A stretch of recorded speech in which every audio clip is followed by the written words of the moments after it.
Amables televidentes, una vez más en nuestro programa a través del canal PSC Televisión, con el fin de informar y aclarar algunas dudas que los televidentes nos han hecho en cuanto al decreto 558 del 15 de abril del año 2020. Este decreto está orientado a paliar un poco la crisis económica de los empleadores y de los trabajadores en cuanto al aporte pensional. El gobierno ha manifestado que los aportes que se deben hacer en el mes de mayo y en el mes de junio equivaldrán al 3%, voluntariamente equivaldrán al 3% del ingreso base de liquidación. Esto es que si una persona gana 1 millón de pesos, en esa proporción sobre esa base, o si gana 2 millones, es decir, la base que tenga, el salario que tenga será la base para el aporte del 3% para pensión, no hablamos de salud, para pensión, y de ese 3%, el 75% lo asume el empleador y el 25% lo asume el trabajador. El alivio que hay es en el sentido de que va a ser en aporte en dinero mucho más bajo de lo que generalmente establece la ley.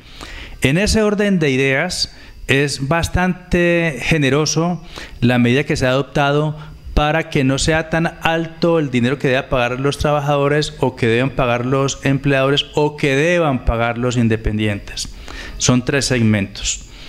A manera de ejemplo, si un particular, un independiente que no es trabajador de nadie, trabaja por cuenta propia, él pagará para pensión el porcentaje del 3% del salario que le ha venido aportando. Generalmente los independientes hacen un aporte en relación al 40% de los aportes de lo que ellos ganan. Si una persona gana, por ejemplo, 10 millones de pesos, está obligado sobre 10 millones de pesos a cotizar sobre el 40% de 10, son 4 millones, y sobre los 4 millones el 3%. Él paga el 100%.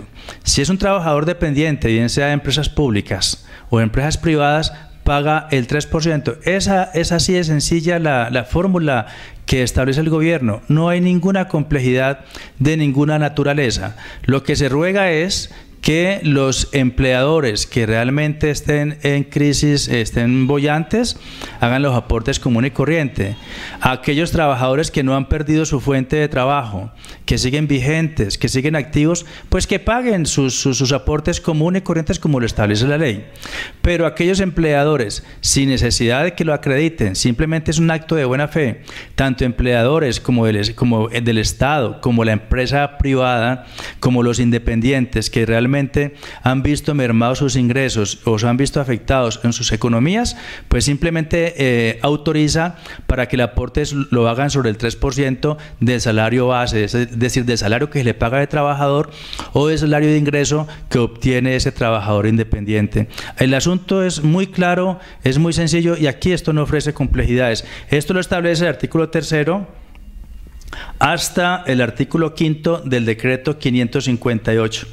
Ahora, el mecanismo que se ha establecido, yo ayer escuché noticias de Noticiero Nacional al doctor Santiago Montenegro, en el cual creo que es el director del Fondo de Protección, hablando sobre el traslado de los afiliados de los fondos privados a Colpensiones.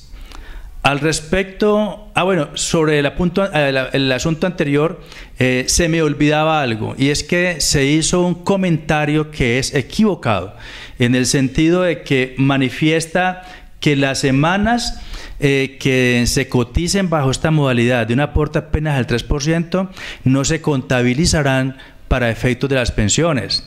Y tanto en el régimen privado se requiere un mínimo para una pensión mínima, unos ahorros y un aporte mínimo de 1.150 semanas. En el fondo público 1.300 semanas. Estas semanas de estos 2 meses, que son más o menos 9 semanas, se contabilizarán común y corriente. Esto es clarísimo y lo establece el artículo 5º del decreto 558. No hay lugar a ese pronunciamiento. Es decir, el doctor Santiago Montenegro, una autoridad nacional a quien respeto muchísimo, pero pero la noticia que dio él no es correcta y por la razón sencilla, el artículo 5 dice, no acostumbro leerlo, lo voy a hacer porque es corto, las administradoras del sistema de pensiones deberán tener en cuenta a favor de sus afiliados las semanas correspondientes a los 2 meses cotizados bajo las normas del presente decreto. Así están las cosas de claras. Es decir, que el hecho de que el gobierno esté brindando esta posibilidad de que los trabajadores aporten y los empleadores aporten sobre la base del 3%, no quiere decir que haya mezquindad por otro lado, es decir, que le quite por acá, le dé por acá y le quite por otro lado. No, el 3% es el aporte y se reflejarán en semanas común y corriente. En cuanto a lo que ya iba a hablar es el tema del traslado de afiliados que van del fondo privado a Colpensiones.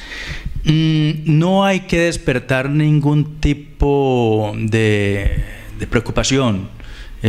Allí simplemente lo que el gobierno está es previendo que en el evento de que haya falta de liquidez en los fondos privados de aquellas pensiones que han sido pactadas como renta vitalicia y que equivalen a un 1% y que los fondos privados no tengan los recursos económicos suficientes para seguirle pagando a los pensionados esta renta vitalicia, pues simplemente trasladarán respecto de estos afiliados, los trasladarán a Colpensiones, obviamente bajo unos procedimientos que están establecidos aquí en esta norma. El artículo 6 en adelante ya habla de cómo es el mecanismo, cuáles son las personas, la verificación del bono pensional, llamémoslo así, que se traslada del fondo privado a Colpensiones. Y este asunto tampoco admite ningún tipo de malas interpretaciones, porque el gobierno lo que está haciendo con este decreto es un decreto que es sano.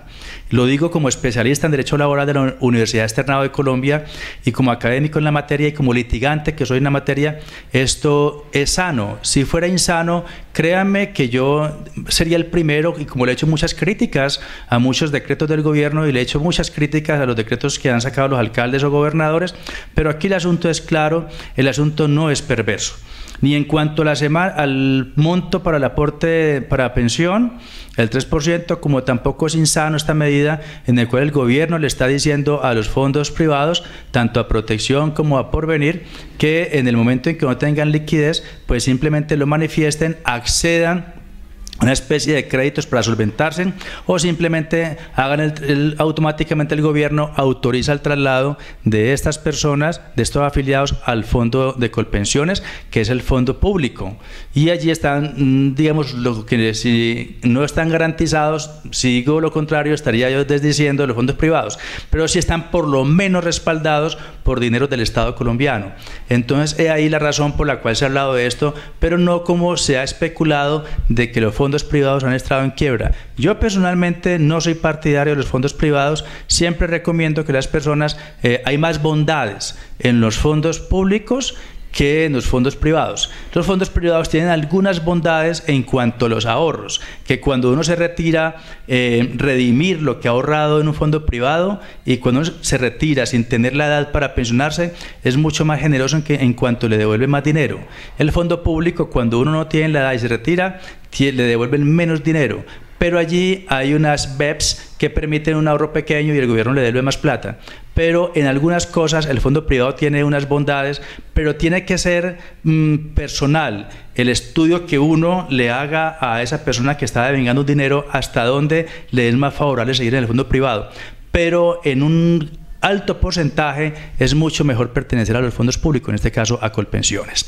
Entonces, hechas estas aclaraciones, debo concluir que el 3% que se cotice es durante 2 meses y que las semanas que se coticen durante estos 2 meses se contabilizarán común y corriente para efecto de su pensión en el régimen privado como en el público. Y en cuanto a los fondos privados, no es que estén en quiebra, sino que el gobierno ha dicho que en el evento de que estas entidades entren en incapacidad o falta de liquidez para pagar las pensiones de renta vitalicia por el monto de un salario mínimo, simplemente se las trasladen a Colpensiones. En este orden de ideas hago este resumen en un aspecto tan importante como es el relacionado con el decreto 558. Bueno, hasta pronto, que estén muy bien.